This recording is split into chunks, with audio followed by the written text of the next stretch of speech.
কাকা আপনি কি শুরুতেই এই রোডের পরে এরকমই? কত বছর ধরে? 40 বছর। 40 বছর? ও মাই গড। তা আপনার কখনো মনে হয়নি যে আমি একটা দোকান নিই বা দোকানের ভিতরে ব্যবসা করি? দোকান আমি করিলাম তো ওখানতে উঠতে উঠতে তার আগে খরিদ্দার আসে। তাই? দোকানে জাতি তা আমার নাম কি? শ্যামল। 40 বছর দীর্ঘদিন ধরে সে এই ব্যবসা পরিচালনা করে। তো আপনি এই চুল দাড়ি সম্পূর্ণ শেভ করায় কয় টাকা নেন? 30 টাকা, 40 টাকা, 50 টাকা, যে যেরকম দেয়? না নেই?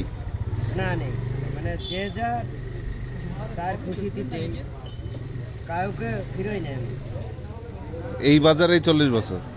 না, বিভিন্ন বাজার আছে, 7 বাজার আছে। মানে আপনি কোথায়? বাসা কমলপুর, চুকা কমলপুর। মানে হাটের দিনগুলাতে আপনি বসেন? মূলত আপনার ইয়া থাকে যে রাস্তায় মাঠে ঘাটে। কেউ কি ফোন করে করে ডাকে? হ্যাঁ, কেউ অসহায় পড়ে গেছে, অসুখ বিসুখ হয়েছে, ভেঙে ছিঁড়ে গেছে, সব কাটিয়ে আনবে। মানুষের উপকার করেন একটা। হ্যাঁ, আমার ভালো লাগে, মানুষে ভালোবাসে।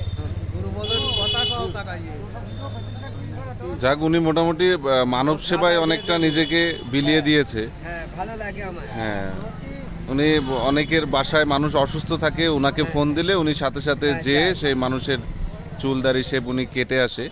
সেক্ষেত্রে যে আহামরি পারিশ্রমিক দাবি করে এরকমও কিছু না, যে যা দেয় তাতেই উনি খুশি আর কি। মোটামুটি এটাকে তিনি মানব সেবা হিসেবেই নিয়েছে শ্যামল দাদা, তাই তো? হ্যাঁ। ঠিক আছে, ধন্যবাদ দাদা।